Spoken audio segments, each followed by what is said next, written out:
길을 알고 가는 사람은 가는 길을 계산하여 속도를 조절할 수 있습니다. 그리고 목적지를 명확히 알기 때문에 두렵지도 않습니다. 공부는 자신의 목소리를 내기 위한 내공을 쌓는 일입니다.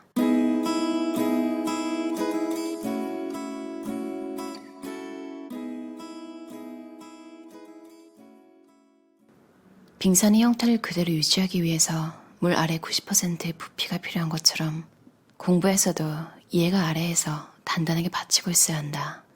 그러면 구체적으로 이해의 과정이란 무엇을 의미할까? 첫째, 이해가 안 되는 부분이 왜 그런지 스스로 고민한다. 둘째, 모르는 부분을 직접 찾아보며 지식을 확장한다. 셋째, 새로운 지식을 실제에 적용하며 이해한 것이 맞는지 확인해본다. 유의미한 반복을 한다. N회독 공부법이란 유의미한 반복을 통해 완전 학습의 최종 단계로 가는 공부법이다. N회독 공부법은 거미가 줄을 치는 방법과도 비슷하다. 거미는 거미줄을 치기 위해 수백 번 혹은 수천 번 같은 행동을 반복한다. 하지만 그 행동은 의미가 있다. 먹이를 잡기 위한 행동이기 때문이다. 그런데 어설프게 친 거미줄에는 먹이가 걸리지 않는다. 거미처럼 유의미한 반복을 통해 우리의 지식도 머릿속에 촘촘하게 들어가게 해야 하지 않을까? 지능보다 노력이 우선이다. 오경재 멘토는 남들보다 2배가 아닌 3배 노력을 할 때 값진 결과를 얻을 수 있다고 말했다. 보통의 학생들은 시험 기간이 다가와야 공부를 시작한다. 반면 1등급 멘토들은 그렇지 않다. 최소한 3주 전 혹은 한 달 전부터 시험 공부를 시작하여 준비한다. 남들보다 더 빠르게 움직이며 철저하게 준비하는 것이다. 게다가 그들은 경쟁 상대를 남이 아닌 자신으로 정하는 경우가 많다. 철저하게 자신이 어느 수준까지 공부를 할 것인지 정하고 이를 실천하기 위해 철저히 자기 자신을 통제한다. 다른 사람과의 비교는 오히려 불안감을 조성한다는 사실을 잘 알고 있다. 그래서 공부를 상대 기준이 아닌 절대적인 기준을 두고 자신의 실력 향상에 초점을 둔다. 그들은 자신의 부족한 점을 끝까지 해결하려는 집요함을 보인다. 대부분의 경우에는 지능보다 노력이 더 중요하다. 지능 차이보다는 누가 먼저 경험했느냐 혹은 더 많이 해봤느냐의 차이가 아닐까 싶다. 실제 어떤 분야에서 두각을 보이는 경우를 살펴보면 남들보다 빠르게 시작했거나 남들보다 더 많이 노력을 기울여서 절대량이 독보적인 경우가 많다. 그들은 사실 다른 누구보다 피나는 노력을 했기에 그 경지에 이르렀다는 사실을 잊지 말아야 한다. 공부를 잘하는 사람들은 자존심이 아닌 자존감이 강하다. 자존심이 강한 사람은 실수를 두려워하고 남의 이목에 신경 쓴다. 반면 자존감이 높은 사람은 자기 자신을 있는 그대로 받아들일 수 있는 용기가 있다. 예를 들어 자존심이 강한 학생은 모르는 게 있어도 티를 내지 않고 체면에 더 관심이 많다. 반면 자존감이 높은 학생은 자신이 모르는 걸 알아내기 위해 물불 가리지 않고 자신이 모르는 것을 적극적으로 물어본다. 순간 몰라서 창피한 것보다 영원히 모르는 채로 살아가는 것에 부끄러움을 느낀다. 그래서 철저히 자기 자신에 대해 항상 확인하는 습관이 있다. 특히 자신이 실수한 부분에 대해서는 다음에는 2번의 실수가 되지 않도록 노력한다. 그들은 한 번의 실수는 실수가 맞지만 2번의 실수는 실력이라고 생각하기 때문이다. 실패할 용기는 곧 자신감이다. 누군가 바보는 모르는 걸 아는 척하는 사람이라고 했다. 그렇다면 천재는 역으로 모르는 걸 모른다고 할 줄 아는 사람이어야 할 것이다. 소크라테스와 공자는 자신이 모르는 것을 인정할 줄 알 때 성장이 일어날 수 있다는 사실을 이미 수천 년 전부터 알고 있었으니 그들을 진정한 성인이라 부르는 것이 아닐까 싶다. 안타깝게도 많은 사람이 시간관리가 곧 공부라는 사실을 잘 모른다.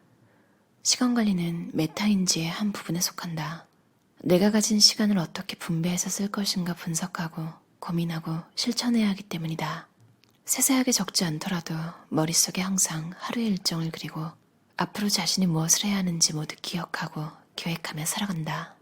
어떻게든 공부해야 할 이유를 찾는다. 공부가 재미있는 사람은 거의 없다. 진정한 공부의 매력을 느끼기 전까지는 더욱 그렇다. 사실은 공부도 생존을 위해 한다. 누군가는 먹고 살아가기 위해 공부해야 한다. 자본주의 사회에서 돈은 곧 생리적 욕구와 직결되기에 공부해야 할 이유가 분명했다. 어떻게 보면 안전의 욕구와도 관련이 있었다. 대부분은 기본적인 욕구는 충족하며 살고 있어서 생존을 이유로 공부해야겠다는 생각을 하진 않는다. 그런 이유로 다들 공부에 흥미가 없는 걸지도 모른다. 그 와중에 공부를 열심히 하고 1등급을 받는 학생이 있다. 그들이 가진 공통점은 없는 이유를 만들어내서라도 공부할 이유를 찾아가며 공부한다는 점이다. 첫째, 학교에서 배우는 공부가 전부가 아니라는 사실을 안다. 둘째, 지금 배우는 내용이 언젠가 내 인생에 쓰일 거라는 걸 안다. 그들도 공부가 하기 싫고 힘들고 재미도 없고 괴롭기까지 하다. 다만 그들이 다른 점은 그걸 잘 참고 이겨낸다는 거다. 그래서 어떻게든 공부할 이유를 찾아내고 끝까지 공부해낸다. 나에게 이로운 무언가가 있어야 한다. 가장 좋은 건 공부가 재미있어서 계속하는 거다. 아쉽게도 그러긴 쉽지 않다. 그래서 공부를 잘하느냐 못하느냐의 차이는 공부하고 싶은 욕구가 있거나 혹은 얼마나 자기 통제를 잘할 수 있느냐에 달린 것이다. 누구나 처음에 모르는 내용을 공부할 때는 힘들다. 그런데 조금씩 모르는 걸 알아가고 문제를 맞히면서 자신감도 생기고 가끔은 공부가 재미있다고 느끼기도 한다. 그리고 계속 그 경험을 쌓는다. 재미는 없어도 이 과목을 왜 공부하고 나에게 어떤 도움이 되는지를 깨달으면 그 과목 공부를 헤쳐나가는 힘이 생긴다. 산에 오를 때 정상에 올라가야 할 이유를 찾고 정상까지 오르게 되는 것처럼 공부도 해야 할 이유를 찾고 계속해 나간다면 분명 공부 성취 경험을 할 것이다. 당장 공부해야 할 이유가 없다면 어떻게 해서든 그 이유를 만들어보라. 사소한 거라도 괜찮다. 보상이 일단 공부의 이유가 되어도 좋다. 공부를 멈추지 않을 수 있다면 말이다. 설명할 수 있을 때까지 공부한다. 완전 학습이라 불리는 진짜 공부는 누군가를 가르칠 때 일어난다. 가르치는 대상이 누구든 말과 글 중 어느 것이든 구체적인 방법에는 정답이 없다. 다만 설명하기 공부법의 가장 중요한 목적은 내가 공부한 내용을 정확하게 이해하고 있는지 막히는 부분이 없는지 확인하는 것이다. 스터디 플래너를 간소화하라. 첫째, 내가 하고 싶은 만큼 공부 계획을 세우는 게 아니라 공부해야 하는 양을 고려하여 계획한다. 둘째, 시간으로 계획하는 게 아니라 공부해야 할 양으로 계획한다. 셋째, 나의 실력을 고려하여 시간을 분배한다. 예를 들어 자신이 부족한 과목에 관해서는 공부 시간을 더 많은 비율로 배정하라는 말이다. 중요한 것과 모르는 것만 남겨라.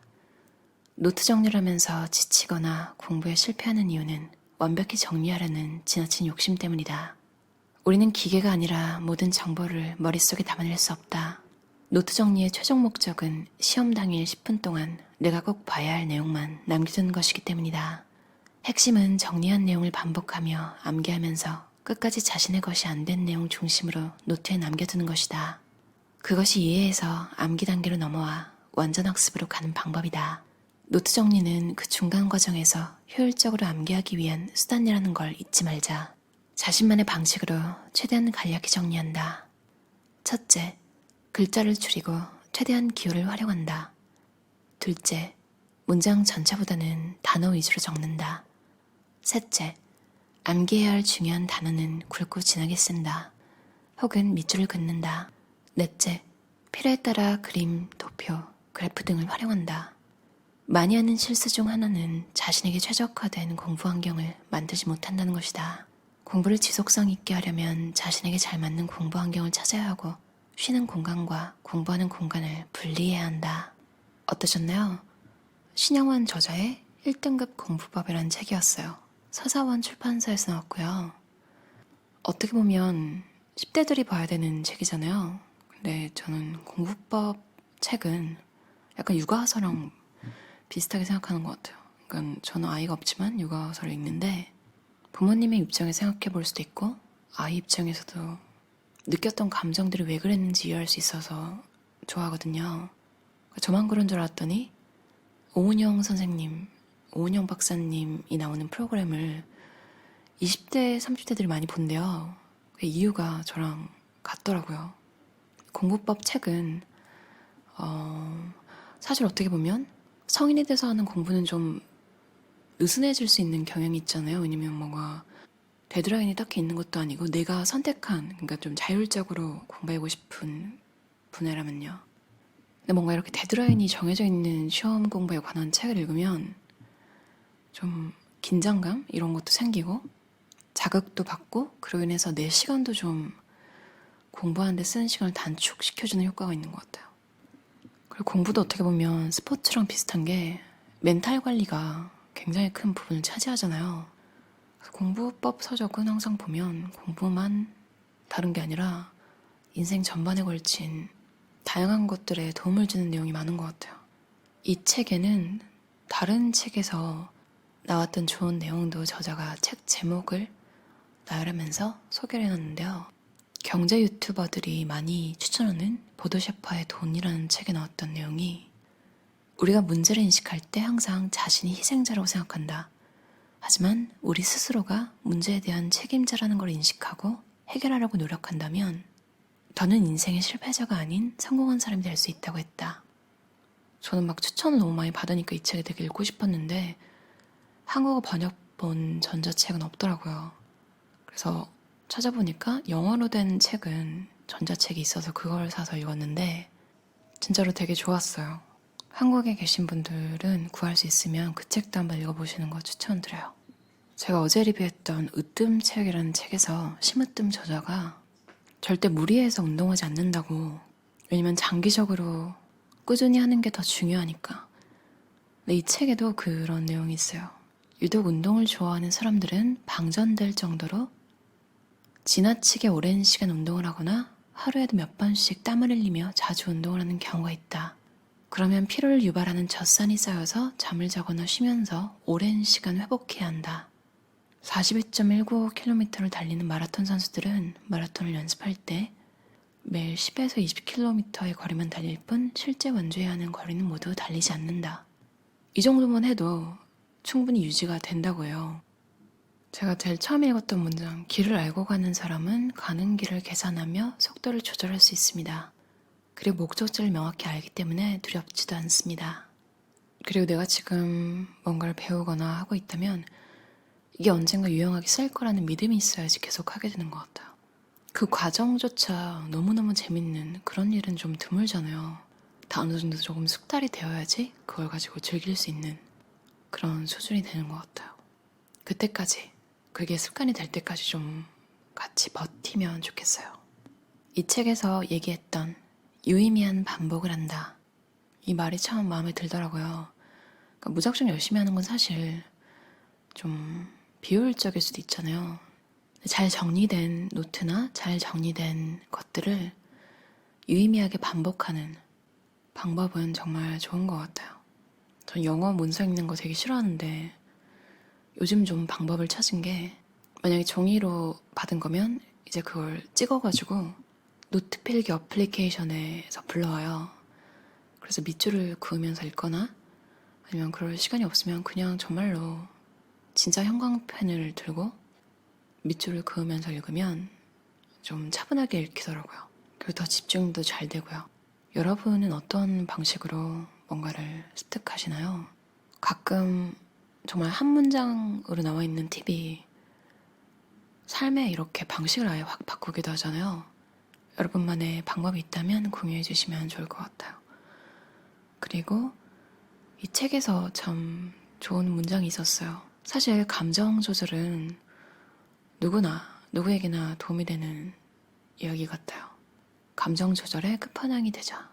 화가 난다고, 속상하다고, 억울하다고, 우울하다고 그 감정에 매몰되어 허우적거리다가 허송세월만 보내는 자신을 떠나보내고 꾸준히 공부에 몰입하고 있는 자신을 발견하게 될 것이다. 시간이 아깝다는 생각이 들어야 뭔가 좀 행동하게 되는 것 같아요. 여러분 인생을 책임질 수 있는 사람은 여러분 뿐이고, 감정 조절의 끝판왕이 되며 무리하기보다 꾸준히 할 수 있도록 컨디션을 잘 조절하는 그런 삶 사시면 좋겠어요. 그럼 오늘도 들어주셔서 감사합니다. 편안한 하루 보내세요.